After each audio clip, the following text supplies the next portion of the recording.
Hi friends, welcome to AVS all in one channel. ఈరోజు ఈ వీడియోలో అరుణాచల్ టెంపుల్ గురించి చూద్దామండి. ఇక్కడైతే మేము మా రూమ్ నుంచి అయితే స్టార్ట్ చేసాము. మా రూమ్ నుంచి టెంపుల్ అయితే ఒక 10 minutes డిస్టెన్స్లో ఉంటుంది. ఇక్కడ పార్క్ అనే హోటల్లో అయితే మేమైతే రూమ్ తీసుకున్నామండి. అంటే రాజగోపురానికి దగ్గరగా ఉండాలనేసి తీసుకున్నాము. ఇప్పుడైతే నడుచుకుంటూ వెళ్తున్నామండి. యాక్చువల్గా అయితే ఈవినింగే వెళ్ళాము మేము దర్శనానికి. నెక్స్ట్ డే మేమైతే గిరి ప్రదక్షిణకి వెళ్ళాము. ముందు రోజు టైం ఉందనేసి మేమైతే దేవుని దర్శనానికి అయితే వెళ్ళాము. సో ఇక్కడైతే నడుచుకుంటూ వెళ్తున్నామండి. ఇదైతే తూర్పు రాజగోపురం ముందరకైతే వెళ్తాం మనం ఇక్కడ నుంచి.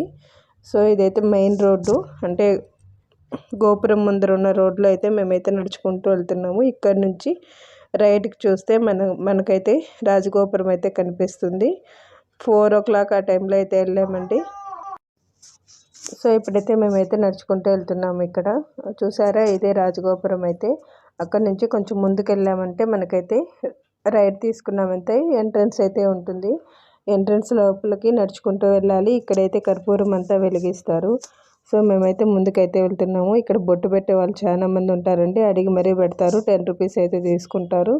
సో ఇక్కడైతే మా పాపకైతే మేమైతే బొట్టు పెట్టించినాము. మిగిలిన వాళ్ళందరూ బొట్టు పెట్టుకుని ఫ్రైడే అయితే వెళ్ళాము మేము. ఫ్రైడే వెళ్ళినప్పుడు అయితే ఎక్కువ రష్ అయితే లేదండి. నెక్స్ట్ సాటర్డేకి అయితే మాత్రం చాలా రష్గా ఉండింది. సో రాజగోపురం వెనకాలైతే మనకైతే కొండ కూడా కనిపిస్తుంది. సో అక్కడ నుంచి మనమైతే లెఫ్ట్ సైడ్కి వెళ్ళామంటే షాపింగ్ అంతా ఉంటుంది. కావాల్సిన వాళ్ళు షాపింగ్ కూడా చేయొచ్చు. ఇక్కడ నుంచి రైట్ తీసుకున్నామంటే మనకైతే రాజగోపురంలోకి మెయిన్ ఎంట్రన్స్ అయితే ఉంటుంది. ఇప్పుడు రష్ లేదు కాబట్టి మెయిన్ గోపురంలో నుంచి వెళ్తారండి. రష్ ఉన్నప్పుడు అయితే క్యూ సెక్షన్ లాగా ఉంటుంది. సో మేమైతే లోపలికి వచ్చినప్పుడు రైట్ సైడ్ అయితే 1000 స్తంభాల గుడి, అక్కడ నుంచి లెఫ్ట్కి వెళ్తే సుబ్రహ్మణ్యేశ్వర స్వామి టెంపుల్ ఉంటుందండి. ఇక్కడైతే సుబ్రహ్మణ్యం స్వామి అర్ధగిరినాథన్ కోసము స్వయంభూగా వెలిసిన క్షేత్రం అండి. ఇక్కడైతే స్తంభంలో నుంచి సుబ్రహ్మణ్యం స్వామి అయితే ఉంటారు. సో మనకైతే లోపల చాలా కిందకు ఉంటాడు దేవుడు, లోపలికి వెళ్ళాలి. అలానే చిన్న గుహలో ఉన్నట్టుంటాడు దేవుడు కూడా, చిన్న టెంపుల్లో ఉన్నట్టు ఉంటుంది. అక్కడి నుంచి దర్శనం చేసుకొని వచ్చామంటే లెఫ్ట్కి వస్తే మనకైతే కోనేరు వస్తుంది. ఇక్కడ కూడా అన్నీ చూసుకొని అయితే వెళ్ళొచ్చు మనము. అక్కడ నుంచి మనకు లెఫ్ట్ సైడ్లో కనిపిస్తుంది కదా, అదైతే ఫ్రీ దర్శనానికి అయితే ఉంటుందండి. ఎక్కువ మంది ఉన్నప్పుడు అలా అయితే వెళ్ళాలి.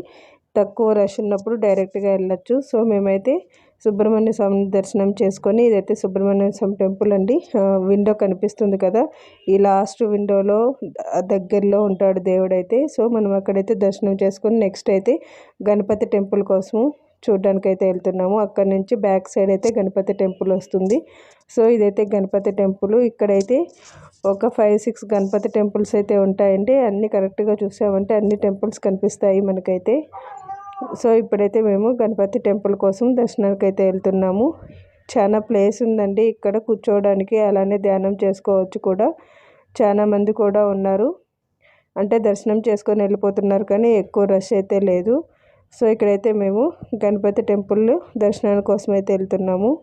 ఆ కోనేరు సుబ్రహ్మణ్య స్వామి టెంపుల్ నుంచి గణపతి టెంపుల్ వరకు కూడా ఉంటుందండి. ఇప్పుడు ఇక్కడైతే గణపతి టెంపుల్లో దర్శనం చేసుకొని అయితే మేమైతే నెక్స్ట్ అయితే 1000 స్తంభాల గుడిలోకి అయితే వెళ్తాము. సో చూసారా, ఇదైతే కోనేరు అంతా. ఇక్కడ లోపల గుడిలోనే 2 కోనేరులు అయితే కనిపిస్తాయండి. ఒకటి బ్రహ్మతీర్థము, అలానే ఇది ఒక కోనేరు అయితే కనిపిస్తుంది. ఇక్కడైతే గణపతికి మేము వెళ్ళే టైంకి అయితే హారతి అయితే ఇస్తున్నారండి. సో గణపతి టెంపుల్ని దర్శనం చేసుకొని మేమైతే ముందుకెళ్తే వెళ్తున్నాము. ఇక్కడైతే 1000 స్తంభాల టెంపుల్ అయితే ఉంటుందండి. 1000 స్తంభాల గుడి. ఇక్కడ డే టైంలోనే దర్శనం చేసుకోవాలని అయితే వెళ్ళాము, ఎందుకంటే నైట్ టైంలో ఎంత చూసినట్టు ఉండదు కాబట్టి. సో తొందరగా మనమైతే డేలోనే దర్శనం చేసుకున్నామంటే ఎక్కడ ఏమున్నాయనేది కూడా తెలుస్తుంది. ఇప్పుడైతే మేమైతే ముందుకెళ్ళామండి. ముందుకెళ్ళిన తర్వాత మనమైతే స్టెప్స్ ఉంటాయి. ఆ స్టెప్స్లో అయితే మనము లోపలికైతే వెళ్ళాలి. ఇక్కడైతే రాసున్నారు 1000 పిల్లర్ మండపం అనేసి. లోపలైతే చాలా బాగుంది గుడి అయితే. ఇక్కడ కూడా అన్నీ చాలా ముందుగానే చెక్కబడి ఉన్నాయండి. ఇవైతే రాజుల కాలం నాటిది. యాక్చువల్గా అయితే శ్రీకృష్ణదేవరాయలు అయితే కట్టించారంట ఇది. సో అన్నీ కౌంట్ చేసినా కూడా ఖచ్చితంగా 1000 పిల్లర్స్ అయితే వస్తాయి. మేమైతే అన్నీ అయితే చూసుకుంటూ వెళ్ళాము. ఒక్కొక్క పిల్లర్ పైన దేవతలను అయితే చాలా బాగా చెక్కారు. ఇక్కడ కూర్చున్న వాళ్ళు, అలానే రెస్ట్ తీసుకునే వాళ్ళు కూడా రెస్ట్ తీసుకోవచ్చు.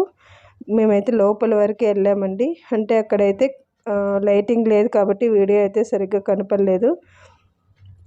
సో ఇక్కడైతే మేము అంతా అయిన తర్వాత నటరాజులు ఎన్ని రూపాల్లో ఉంటారు అనేటివి కూడా ఉన్నాయండి. ఇక్కడే అంత నీట్గా కూడా రాసి ఉంటుంది. ఏమంటే తమిళం అర్థం కాదు కాబట్టి మనకైతే తెలీదు. సో ఏ ఏ నటరాజు రూపము ఎందుకు అనేసి కూడా రాసి ఉంటుంది. ఇక్కడంతా అన్ని నటరాజు రూపాల ఫొటోస్ అండి. ఇవంతా చూసుకుంటూ ముందుకు వెళ్ళొచ్చు. ముందుకు వెళ్ళామంటే ఇంకా స్తంభాలు అయితే కనపడతాయి. మనం వెనక్కి నడుచుకుంటూ వెళ్ళే కొద్దీ ఇంకా ఉన్నాయి అనేసి అనిపిస్తుంది. ఇవంతా మేము చూసుకుంటూ లోపలికైతే వెళ్ళామండి. చూసారా, లోపలికి వెళ్ళామంటే మబ్బుగా ఉంది. అన్ని స్తంభాలు కూడా కనిపిస్తాయండి. అక్కడి నుంచి కొంచెం లెఫ్ట్కి వచ్చామంటే ఇక్కడైతే రమణాశ్రమం గురించి అయితే టోటల్గా ఉంటుందండి. అంటే రమణ మహర్షి గారు ఎప్పుడు వచ్చారు, అలానే ఏ ఏజ్లో వచ్చారు, ఎప్పుడు డెవలప్ చేశారు ఇక్కడంతా అనేసి కూడా ఉంటుంది. మొత్తము హిస్టరీ అయితే ఉంటుందండి. ఇవంతా చదువుకుంటూ వెళ్ళామంటే మనకైతే రమణాశ్రమం గురించి పూర్తి వివరాలు అయితే తెలుస్తాయి. రమణ మహర్షి గారు వచ్చినప్పుడు అరుణాచలం ఎలా ఉంది అనేది కూడా టోటల్గా ఉంది. చూసారా, ఇక్కడ చిన్నప్పటి నుంచి అలానే ఒక ఏజ్ నుంచి ముసలివారు అయ్యేంత వరకు కూడా ఫొటోస్ అయితే ఉన్నాయండి. అంటే ఏ పీరియడ్లో ఏమేమి జరిగింది అనేది కూడా ఉంది. మొత్తం టోటల్గా ఫొటోస్లోనే హిస్టరీ అయితే ఉందండి. స్లోగా నడుచుకుంటూ చదువుకుంటూ వెళ్ళామంటే మనకైతే అంత నీట్గా అర్థమవుతుంది. ఇక్కడ ఒక గోపురం మీద విగ్రహాల్లా కనిపిస్తున్నాయి. కింద అయితే ఒక శివలింగం ఉంటుంది, అలానే నంది కూడా ఉంటుందండి. యాక్చువల్గా ఇదైతే ఒక సిద్ధుని సమాధి అంటండి. ఆ సమాధి అన్నప్పుడు ఇక్కడ కూడా రమణ మహర్షి గారు ముందుగానే వచ్చారంట. సో అందుకని రమణ మహర్షి గారి ఫోటో కూడా ఉంటుంది. ఆల్రెడీ ఎవరు లేరేమో అనుకుంటాము, కానీ అక్కడికి వెళ్ళి చూస్తే రమణ మహర్షి గారి ఫోటో కూర్చున్నట్టు డైరెక్ట్గా మనిషి రూపంలోనే ఉన్నట్టుంటుంది. సో అదంతా అయిన తర్వాత మేమైతే నంది దర్శనానికి వచ్చామండి. ఇదైతే పెద్ద నంది. ఇక్కడున్న టెంపుల్లో ఇదే ఫస్ట్ స్టార్టింగ్లో కనిపించే పెద్ద నంది అండి. త్రయోదశి నాడు ఇక్కడైతే చాలా పూజలు జరుగుతాయి. అలానే నంది కూడా చాలా పెద్దగా ఉందండి. సో ఇక్కడ నుంచి మేము నంది దర్శనం చేసుకొని ముందుకైతే వెళ్ళాము. దీపాలు కూడా వెలిగించవచ్చు నంది ముందర. మేము అవుట్ సైడ్ నుంచి తెచ్చుకున్న వాళ్ళు ఎవరైనా సరే ఇక్కడ దీపాలు పెట్టి ముందుకైతే వెళ్ళొచ్చండి. ఇప్పుడైతే నంది దర్శనం చేసుకొని మేము ముందుకైతే వెళ్ళాము. ఇక్కడ కూడా అంతే శివలింగం ఉంటుంది. నంది నుంచి మనమైతే కొంచెం ముందుకు నడుచుకుంటూ వెళ్తే లెఫ్ట్ సైడ్ వస్తుందండి. రైట్ సైడ్ అయితే సుబ్రహ్మణ్య స్వామి టెంపుల్ ఉంటుంది. ఇప్పుడు ఇక్కడ అంతా నాగలింగాల ప్రతిష్ఠ అయితే చేశారు. ఇక్కడ కూడా దీపాలు వెలిగించవచ్చు. అలానే అక్కడి నుంచి రైట్ సైడ్లో నాట్య మందిరం లాగా ఉంటుందండి. ఇక్కడైతే అంతా చూసుకొని నెక్స్ట్ లెఫ్ట్ సైడ్కి వెళ్ళామంటే మ్యారేజ్ హాల్ లాగా ఉంటుంది. ఇక్కడైతే పెళ్ళిళ్ళు చేసేవాళ్ళంట పూర్వకాలంలో. యాక్చువల్గా ఇప్పుడున్న జంటలు ఎవరైనా విడిపోయినా కూడా మళ్ళీ కలవాలనుకున్నా కూడా ఇక్కడికి వచ్చి ప్రార్థన చేసుకున్నా కూడా కలుస్తారంట. సో ఇదైతే చాలా బాగుంది. లోపలైతే అంతా ఇక్కడ నుంచి మనమైతే అంత లోపలంతా స్తంభాలంతా చాలా బాగున్నాయి. లోపల వరకు ఉందండి టెంపుల్. లోపల కూడా శివుడే ఉన్నాడు. యాక్చువల్గా అరుణాచలంలో ఎక్కడికి వెళ్ళినా కూడా శివుడే ఉంటాడండి. అక్కడ నుంచి మేమైతే ముందుకైతే వెళ్ళాము. యాక్చువల్గా రైట్ సైడు సుబ్రహ్మణ్య స్వామి టెంపుల్ ఉంది. అదైతే నేనైతే తీసుకోలేదు, షూట్ చేయలేదు. ఇక్కడైతే దర్శనం లోపలికి వెళ్తామండి.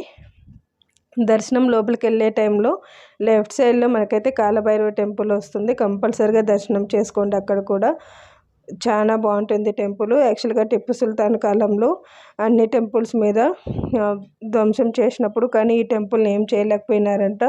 కాలభైరవుడు కాపాడినారు ఈ టెంపుల్ని అనేసి అంటారు. అక్కడ నుంచి ముందుకు వచ్చామంటే మనకైతే ఆలయ నమూనా అనేది ఉంటుందండి. ఎక్కడ ఏమేమి ఉన్నాయి అనేది కూడా ఉంటుంది. సో ఇక్కడ వచ్చి మనము ఈ నమూనాను చూసామంటే మనము అరుణాచల టెంపుల్ అంతా అర్థమవుతుందండి. కొంచెం సేపు నిలబడి ఎక్కడ ఏమేమి ఉన్నాయనేది కూడా చూడొచ్చు. వెనకాల కొండ ఉంది. అక్కడి నుంచి కొంచెం ముందుకు వెళ్ళామంటే గోశాల అనేది కూడా వస్తుందండి. ఈ గోశాల ఎదురుగానే ఒక కోనేరు ఉంటుంది. అదే బ్రహ్మతీర్థము. యాక్చువల్గా బ్రహ్మతీర్థం ముందరే అన్ని టెంపుల్స్ కూడా ఉన్నాయి. అంటే అన్ని లింగాలు కూడా ఉన్నాయి. యాక్చువల్గా అక్కడ ఉన్న బ్రహ్మలింగం దగ్గరే మనమైతే అరుణాచల గిరి ప్రదక్షిణ అయితే స్టార్ట్ చేయాలంటే అక్కడికి వచ్చి టెంపుల్ క్లోజ్ అయి ఉంటుంది కాబట్టి ఆ గుడికి నమస్కారం చేసుకొని అక్కడి నుంచి అయితే మనం స్టార్ట్ అవ్వచ్చండి.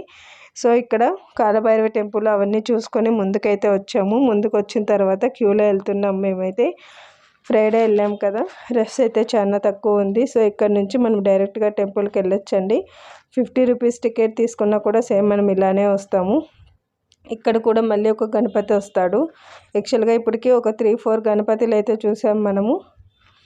సో ఇక్కడ గణపతి టెంపుల్ అయిన తర్వాత మనకు లెఫ్ట్ సైడ్కి వెళ్ళామంటే ఒక సర్కిల్ లాగా ఉంటుందండి ప్లేసు. ఆ సర్కిల్లో నిలబడి చూసామంటే మనకైతే అన్ని గోపురాలు కూడా కనిపిస్తాయి. ఇక్కడ సింధూర గణపతి ఉన్నాడు చూసారా. సో ఇక్కడ కూడా సింధూర గణపతిని దర్శనం చేసుకొని అయితే వెళ్ళాం మేము ముందరికి. వెళ్ళిన తర్వాత ఇక్కడ ఫ్రీ దర్శనం ఎగ్జిట్ వే అని కూడా ఉందండి. అక్కడ చూసారా ఇక్కడ ఒక సర్కిల్ అండి. ఈ సర్కిల్ నుంచి మనమైతే అన్ని గోపురాలు కూడా ఒకేసారి చూడొచ్చండి. చాలా బాగుంటుంది. గమనించారా, యాక్చువల్గా ఇన్ని గోపురాలు ఒకేసారి కనిపిస్తాయి. ఇక్కడ నుంచి మనకైతే మేము నిల్చున్న చోట రైట్ సైడ్ కూడా అంతే. చూసారా, సేమ్ అంతే. అన్ని గోపురాలు కూడా నీట్గా కనిపిస్తాయండి. అక్కడ నుంచి ముందుకెళ్ళామంటే మనం టెంపుల్లోకి వెళ్తాము. ఇక్కడైతే నంది ఉంది. 50 రూపీస్ టికెట్ అని కూడా రాసున్నారండి. సో ఇప్పుడైతే మనము దర్శనానికి వెళ్తే ఈ టెంపుల్లో, ఈ దేవాలయంలో శివుడు అనేది అగ్ని రూపంలో ఉంటాడండి. మనము ఎంత ఫ్రెష్గా వెళ్ళినా గర్భగుడి దగ్గరికి లోపలికి వెళ్ళేసరికి కొంచెం వేడి అనిపిస్తుంది.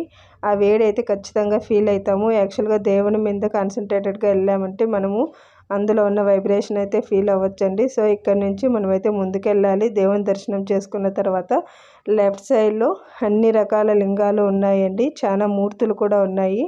ఇదైతే గర్భగుడికి సైడ్లో ఉంటుంది, లెఫ్ట్ సైడ్లో ఉంటుంది. సో రైట్ సైడ్లో దేవుడు ఉంటాడు.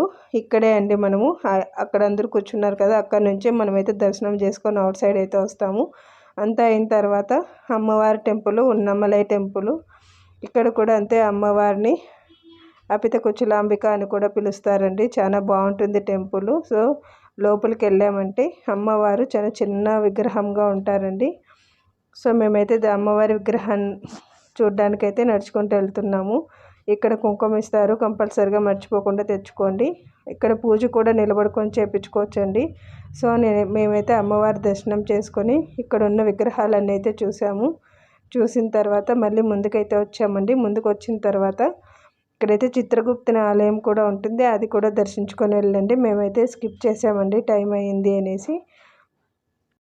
అమ్మవారి టెంపుల్లో అయితే ప్రసాదం ఇచ్చారు, లెమన్ రైస్. సో అంతా తీసుకొని మేమైతే ముందుకు నడుచుకుంటూ వెళ్ళాము. ఇక్కడైతే అమ్మవారి టెంపుల్కి ఎదురుగా కూడా 2-3 టెంపుల్స్ అయితే ఉంటాయి. అవన్నీ దర్శనం చేసుకొని అయితే వెళ్ళండి. ఇక్కడ శివలింగము, అలానే అంతా అయిన తర్వాత మనకైతే అన్నీ చూసుకొని నెక్స్ట్ అయితే వెళ్ళామండి. ఇక్కడైతే రావి చెట్టు అలానే మారేడు చెట్టు కలిసి ఉంటుందండి. చాలా బాగుంది మారేడు చెట్టు అయితే. దీనికి ఎదురుగా కూడా శివలింగం అనేది ఉంటుందండి. ఇక్కడ పిల్లలు పుట్టిన వాళ్ళు కూడా పూజ చేసుకుంటారంట, పిల్లలు కలగాలని. అలానే ఆ టెంపుల్కి ఎదురుగానే అమ్మవారి టెంపుల్ ఉంటుందండి. ఇక్కడ కన్యలకు అలానే హెల్త్ ప్రాబ్లమ్స్ ఉన్న ఆడవాళ్ళకు కూడా పూజ చేసుకోవచ్చంట. పెళ్ళి కాని అమ్మాయిలు కూడా ఇక్కడికి వచ్చి పూజ చేసుకొని వెళ్ళొచ్చంట. మేము వచ్చినప్పుడు అయితే అందరూ తమిళ్లోనే మాట్లాడుతున్నారు ఇక్కడ మొత్తం అంతా. సో వాళ్ళు అడిగినా కూడా వాళ్ళైతే అర్థం పర్థం ట్రాన్స్లేట్ అయితే చేస్తారండి. కానీ చాలా పవర్ఫుల్ టెంపుల్ అయితే చెప్పారు. చూసారా అమ్మవారు ఎలా ఉన్నారో. సేమ్ టెంపుల్ అయితే చాలా బాగుందండి. అక్కడైతే ఇక్కడ పిల్లలు పుట్టిన వాళ్ళకి కూడా పిల్లలు పుడతారు ఈ టెంపుల్ దగ్గర. మేమంతా దర్శనం చేసుకొని రూమ్కి వచ్చేసరికి నైట్ అయిందండి. అదే లెఫ్ట్ సైడ్లో అన్ని లింగాలు కూడా ఉన్నాయి, అవి కూడా చూసుకొని రావచ్చు. థ్యాంక్స్.